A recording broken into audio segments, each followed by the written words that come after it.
Habari ndugu zangu, habari za muda huu popote mlipo. Ni yule Juma Omar Sharifu almaarufu Alkasusu. Ni katika mwendelezo wa kuelimishana, kukumbushana masuala mbalimbali za kijamii. Leo nipo hapa kwa kuwakumbusha wananchi wenzangu wale ambao wenye tabia ya kuhifadhi petroli na kuyauza. Ni hatari kwako na hatari kwa majirani zako.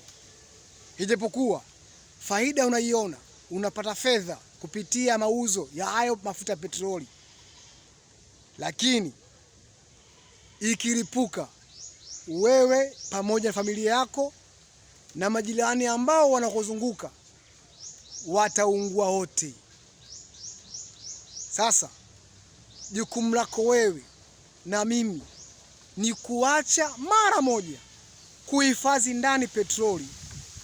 Ni hatari kwa afya yako, ni hatari kwa afya wa majirani zako. Lakini kwa nini uhifadhi petroli? Huko ni kuhujumu uchumi.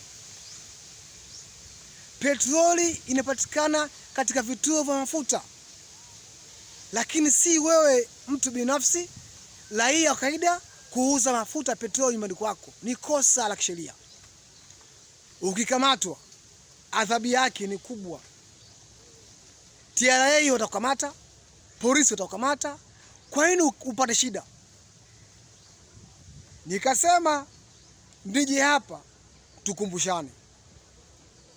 Ni kosa kuhifadhi mafuta ya petroli ndani. Kwanza ni hatari kubwa, na pia niwakumbushe jeshi la polisi, alahala jeshi la polisi, hawa watu ni hatarishi.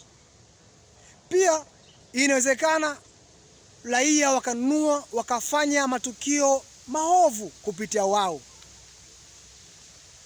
Sasa ni jukumu lenu jeshi la polisi kuwadhibiti watu wao wanaouza mafuta ya petroli majumbani mwao, katika kaya zao.